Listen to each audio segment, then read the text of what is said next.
A young mother's morning run ended in tragedy. She never returned home. Law enforcement immediately launched a search for the missing woman, and within the first hours of the investigation, they stumbled upon a series of alarming clues. News of this incident quickly spread across the country, causing mass public outrage, as no one could have anticipated such a turn of events. Eliza Lightchar was born on November 9, 1987, in Memphis, Tennessee, USA. Her family was quite well known, as Eliza's grandfather owned a private company that manufactured building materials and related products. The value of this business was estimated at over $3 billion, and Eliza's family generously donated funds to charity in their hometown. However, despite the prospect of inheriting the family business, Eliza decided to choose a different path and become an elementary school teacher. After graduating from a prestigious school, she earned a degree from the University of Memphis and later obtained a master's degree in pedagogy. In addition to her academic success, Eliza was also passionate about sports. She played on the university's soccer team and participated in various marathons, as she loved running. Upon receiving her diploma, the young woman got a job as a kindergarten teacher. From the first days of work, it became clear that this profession was her calling. Eliza easily found common ground with the little ones, who instantly adored her. The woman was also an active member of the local church. It was there that she met Richard, with whom she soon began dating. After some time, the couple got married, and they had 2 sons. From then on, Eliza dedicated herself to caring for her children and continued working at the kindergarten. The family loved spending time outdoors at every opportunity. They often went hiking, camped in tents, and traveled. Despite her busy schedule, Eliza never gave up active sports and tried to go for a morning run every day. During her runs, she usually listened to her favorite podcasts, practically never going for a jog without putting on an episode in her headphones. In 1922, when Eliza was 34, she was actively preparing to participate in the Boston Marathon, so she tried to run as much as possible. The woman usually went for a run around 4 a.m. to have time to spend with her family before work. On September 2, Eliza woke up before dawn, as usual, and ran along her typical route. She lived near the University of Memphis and loved running along its grounds. Usually, the run lasted a little over an hour, during which Eliza covered about 6.5 kilometers one way. But that morning, the woman was clearly delayed. When her husband woke up and realized that his wife was still not home, he sent her several messages but received no response. Then Richard tried calling Eliza, but she didn't answer. This seemed extremely strange to him, because his wife had to rush to the morning shift, and she always treated her work very responsibly. Without waiting any longer, Richard contacted the police around 7 a.m. Investigators immediately began searching for the missing woman. Based on the available information, they instantly assumed that something bad might have happened to Eliza. After all, according to her husband, she only took a bottle of water and a smartphone with her on the run, so she was unlikely to have just gone somewhere after jogging. Upon learning that Eliza was running near the university, the police decided to contact the institution's management and ask them to warn students about the possible presence of a criminal on campus so that everyone would be on alert. Given the popularity of the missing woman's family in the city, the local media instantly picked up this story. From the first hours of the search, various theories began circulating around the city. One of them suggested the involvement of Eliza's husband as the most likely suspect in such cases. People analyzed footage of him, trying to determine by his behavior whether Richard had anything to do with his wife's disappearance. However, the police initially found no reason to suspect the man, as everything indicated that he was at home when Eliza went for a run. Detectives sent patrols to comb the city and began requesting surveillance camera footage along Eliza's usual route. Soon, they managed to spot the woman on the footage. She was running as usual, and nothing aroused suspicion. But when investigators got to the recording from a camera located a few dozen meters from the university, a chilling discovery awaited them. At 4:20 a.m., as Eliza was running past a parked car, a man suddenly jumped out. He caught up with the woman and, after a short struggle, forcibly dragged her into the vehicle. After that, the car remained in place for another 4 minutes and then drove off with the abducted woman. Now the investigators had no doubt that they were dealing with a kidnapping. Additional forces were thrown into the search for Eliza, hoping to find her alive. Unfortunately, despite the fact that the perpetrator was caught on camera, the quality of the recording did not allow discerning any details. The license plates of the car also turned out to be illegible. However, detectives did notice one interesting detail. Studying footage from other cameras, they saw that the same car had passed Eliza a few minutes before the abduction. Moreover, 20 minutes before the incident, the vehicle was circling near the university. It seemed that the kidnapper was purposefully looking for a victim. Having noticed Eliza, he parked ahead and waited for her to catch up with his car. The police distributed the available footage of the vehicle and the perpetrator through local media, hoping that someone would recognize this man. They managed to identify the car's model and notice a broken taillight, but this information was unlikely to significantly help in the search for the kidnapper in the shortest possible time. At this time, a new lead fell into the hands of the police.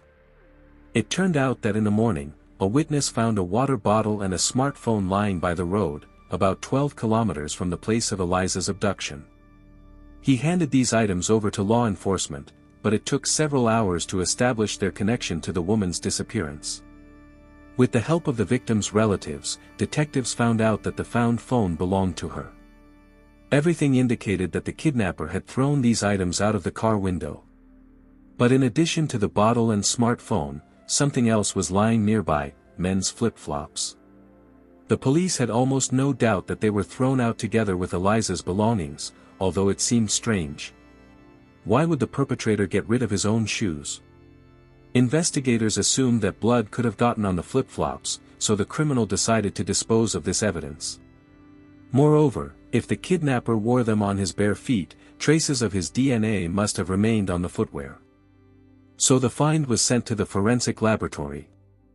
While experts were working on this evidence, the police continued their search. Thanks to new details, they made assumptions about the kidnapper's possible route and concentrated all their efforts in this direction. However, it yielded no results. Several hours passed before detectives received a call from the lab. Experts managed to isolate DNA from the flip-flops and immediately found a match in the FBI database. The sample belonged to 38-year-old Cleotha Abston. As it turned out, his presence in the database indicated a rich criminal past, but more on that later. Having learned the suspect's name, detectives threw all their efforts into establishing his whereabouts. The next day, on Saturday, police spotted Cleotha's car on the road and began a pursuit. The man tried to escape, and at one point he even managed to break away from the chase. Cleotha ran into his brother's apartment, but law enforcement quickly found him there and arrested him.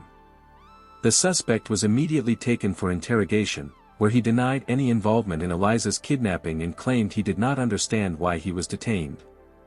While detectives continued to pressure Cleotha, their colleagues talked to his brother.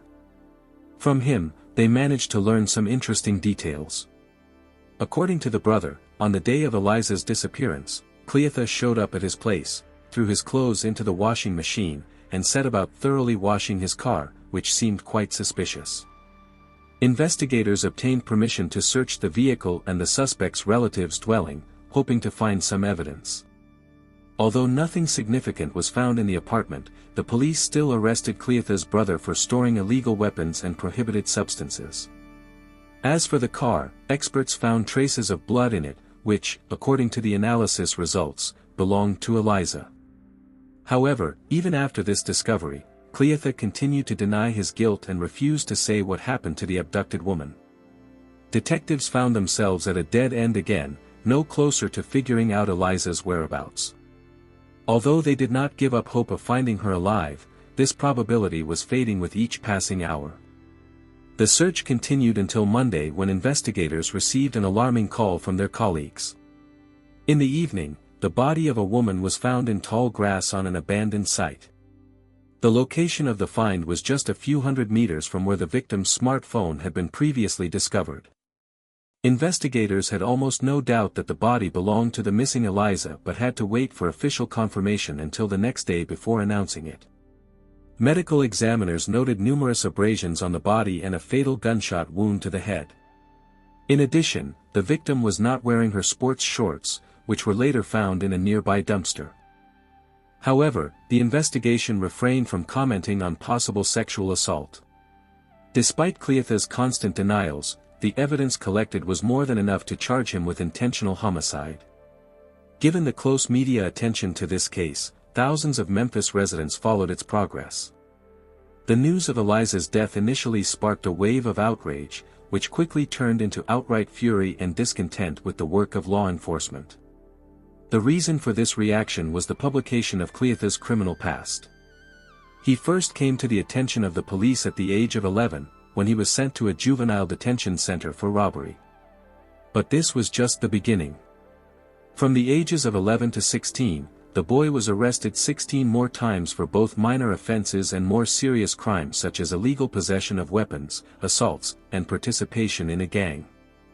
At 16, Cleotha ended up behind bars again after raping a man. After serving a 6-month term for minors, he was released under his mother's responsibility but was arrested again just 2 weeks later. This time, Cleotha kidnapped a well-known lawyer, threatening him with a gun, put the hostage in his car, and took him to the nearest ATM. When the criminal brought the hostage out into the street to withdraw money, the lawyer shouted, attracting the attention of passers-by, and the attacker was detained. Although Cleotha was only 16 at the time, it was decided to try him as an adult. The sentence was 24 years in prison. After spending 20 years behind bars, the man was released on parole in November 2020. If he had served his full sentence, he would not have been able to attack Eliza. And, as it turned out, not only her. When Cleotha's story gained publicity in the media, a woman named Alicia turned to journalists. Her account became the reason for a real explosion of public outrage at the actions of law enforcement. According to Alicia, she met Cleotha in the summer of 2021 through a dating app. After a few weeks of communication, the man invited her on a date. That evening, he asked Alicia to pick him up in her car, giving the address of his alleged apartment. When the woman arrived at the location, Cleotha suggested she come inside. Once inside the premises, Alicia quickly realized that the housing complex was abandoned and hardly suitable for living. By the way, it was near this derelict building that Eliza's body was later found.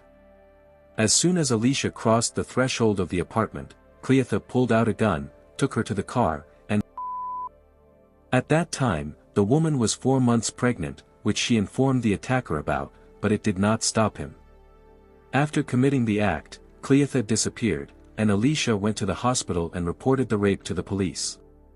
Experts extracted the criminal's biological material, and the victim provided investigators with his profile from the dating app, which listed his name, photo, and phone number.